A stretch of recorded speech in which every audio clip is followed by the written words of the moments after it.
I'm agree with you. I don't sure. No, God! No, God, please, no! He don't know. No! Developer. No! LinkedIn. No! Have you ever made any of these mistakes? Don't worry, you're not alone. Even experienced tech professionals make mistakes and they struggle with English. So you're not alone here. Hi there, I'm Anna Gandrabura, your English and effective communication coach from English for Tech Professionals, your go-to channel if you want to improve your listening, speaking, pronunciation, writing, reading, vocabulary, grammar, any English skill. So make sure you subscribe to my channel so that you can practice all of these skills. And in this video, I'm going to talk about 12 common mistakes, and I'm also going to help you fix them so that you sound confident and professional next time you have to speak English. If you find my tips helpful, and I'm sure you will, make sure you like this video. Make sure you share this video with your colleagues and friends. And make sure you leave a comment. Also, stay till the end of the video because at the end of the video, I will share a bonus tip that will instantly, immediately improve your spoken English. Let's get started. Mistake number one, and I actually mentioned it at the very beginning of this video when I said, I am not agree. Many non-native English speakers say, I am agree or I'm not agree, which is incorrect. And here's a little secret. English teachers hate this mistake, because I would say that 99.9% of English learners make it. So English teachers have to correct them every time. So be careful with this one because the correct way to say it is I agree, 2 words, or I don't agree. But we don't say I am not agree or I am agree. For example, I agree with you. Simple as that. I agree with you or I don't agree with you. Or you can also say, I agree that Python is a relatively easy language. The reason why we don't say I am agree or I'm not agree is because agree is a verb. To agree with someone. It is not an adjective, right? Just think about it. I am happy. Why am? Because happy is an adjective. But I feel happy.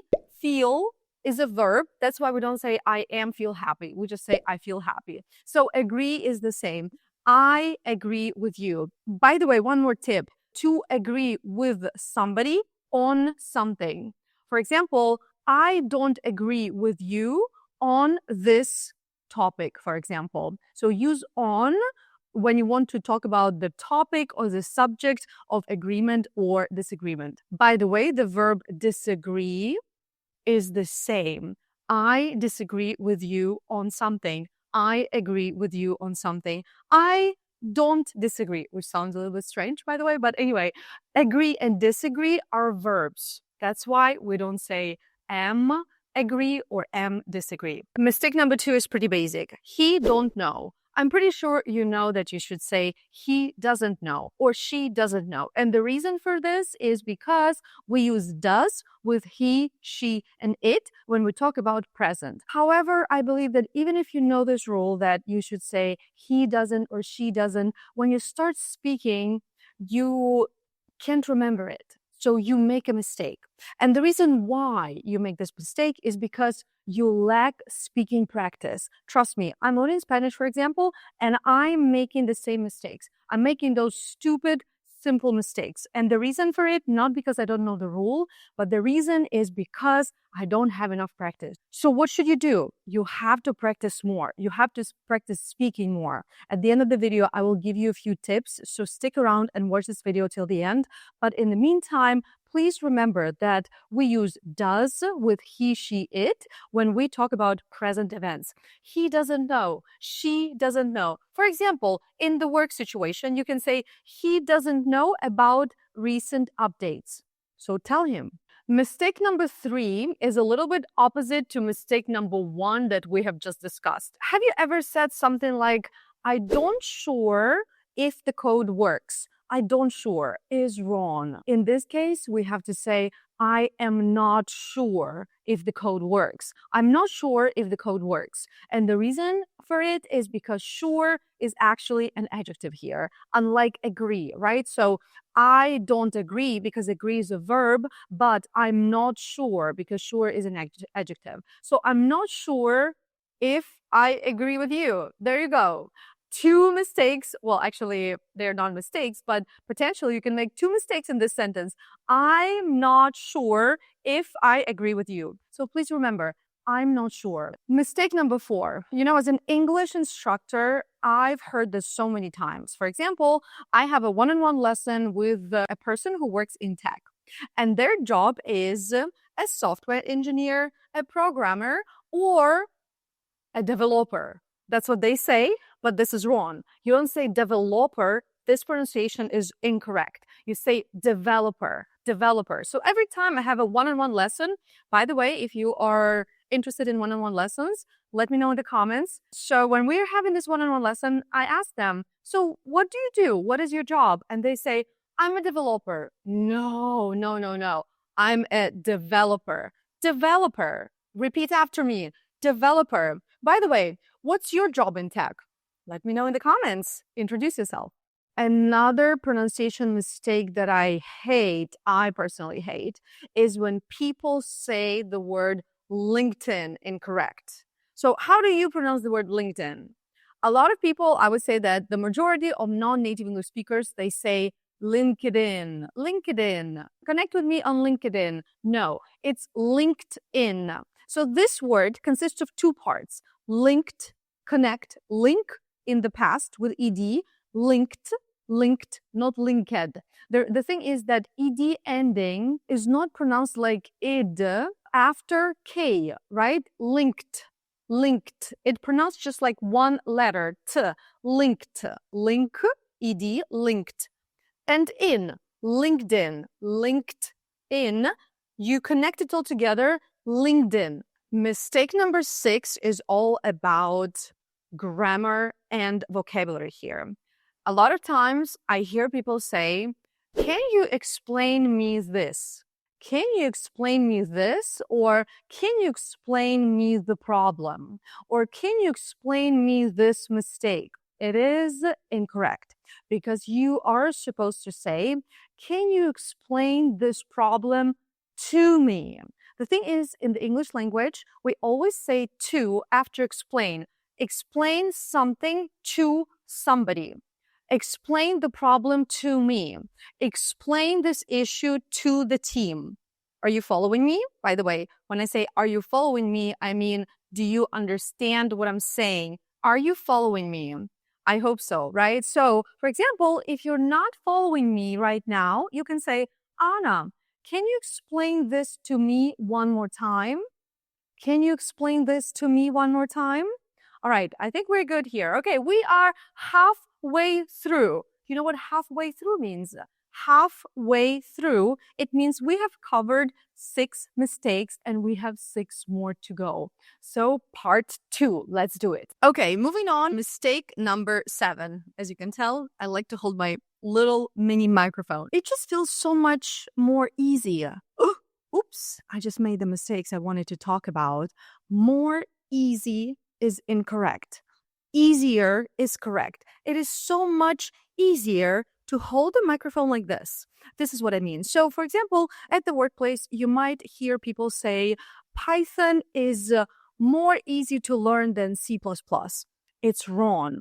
The correct one is Python is easier to learn than C++, right? Remember that when we talk about short adjectives, easy, short, right? Or big, we don't say more. We say ER, we use ER ending to make a comparative form. For example, big, bigger, small, smaller, easy, easier. The thing is, the confusion actually comes from the fact that easy is not one syllable, yeah? It's 2 syllables. But because it ends in Y, and this is the rule of thumb that you can remember, right?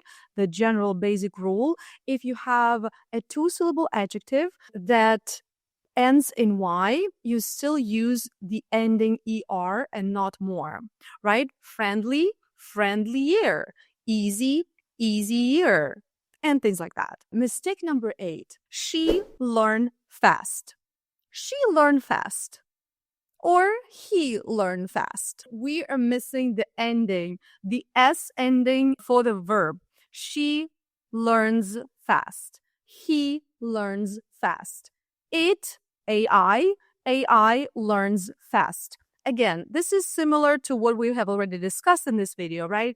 I'm pretty sure you know that when talking about present regular events and when talking about he, she, or it, the verb has to be with the S ending, right? But again, in a conversation, if you don't have enough practice, if you don't have enough speaking practice, your brain can't think quickly enough to remember about this S ending. And in order to fix it, again, first of all, you should remember the rule, you should know the rule. But if you already know the rule, in order to fix it, you need to speak more. One more mistake that is similar to she learn fast is I didn't went. For example, I didn't went to the meeting. What's wrong here? You should say, I didn't go to the meeting. We are talking about past simple tense here. And in the past simple tense, when we say did, when we use did, the verb comes without any endings and in the base form. So for example, if we don't use did, I went to the meeting. If we do use did, I didn't go to the meeting. Mistake number 10. I recommend you to do something. I'm pretty sure you have been using this phrase all the time. And you know what? Unfortunately, you have been using it wrong. We don't say, I recommend you to do something. We say, I recommend that you do something. Or I recommend doing something. I recommend that you send me an email. I recommend that you talk to a client. I recommend that you set up a meeting with a client. Mistake number 11 and 12, we can connect them because they talk about one and the same thing. For example, let me know what's wrong in this sentence. Please give me a feedback. Please give me a feedback. What's wrong here? Or another sentence, please. Can you give me an advice? Can you give me a feedback? Can you give me an advice? What's wrong in these two sentences? And what do they have in common, right? What do these two sentences have in common? Well, the common thing is that feedback and advice in the English language, they are uncountable. And it means that we don't use indefinite articles with the feedback and advice. So we don't say a or an. Can you give me feedback? Or can you give me advice? So when a noun is uncountable, it means that, number one, it only comes in a singular form. So we don't say feedbacks, we don't say advices. Second, we don't use it with indefinite articles. We don't say a feedback, we don't say an advice, okay? But if you do want to use something before these nouns, you can use the word some. Can you give me some feedback? Sounds perfect. Can you give me some advice? Sounds also perfect. But you know, like sometimes we do want to say like many. For example, can we say many feedback? No, we can't. We can say a lot of feedback or much feedback. Remember, we use much with uncountable. Can we say many advice? No. We can say, again, much advice or a lot of advice. I recommend that you use a lot of because the expression a lot of is used with both countable and uncountable. As I promised, here's a quick bonus trick for you to improve your speaking. As I mentioned before, what you can do, you can actually record yourself. You can practice without a teacher by yourself. You can talk to ChatGPT as well, right? So if you have ChatGPT, you know they have this speaking function now. So you can just open up your ChatGPT and tell ChatGPT that you want to have a conversation. And you can tell ChatGPT, hey, can you ask me about the weather? So ChatGPT is going to ask you questions and you're going to give your answers. And also you can then ask ChatGPT to correct your mistakes so that you can see what you said incorrectly and learn from them. So you can do this practice. But if you still want to practice with humans instead of robots like ChatGPT, you have to join our speaking club that we organize weekly. Every week, you can practice speaking with native English speakers. Our speaking club offers more than just speaking practice. And on top of weekly live sessions where you can practice speaking, you can also practice English with tasks every day. We share these tasks every day. And also you can ask questions, you can network, you can actually talk to teachers because we have this community in the app that you can download on your phone. This brings me to the end of my video lesson for you. If you found it useful, if you liked it, make sure you subscribe, hit that like button, and share the video with your friends. If you have any questions, let me know in the comments. Till the next time.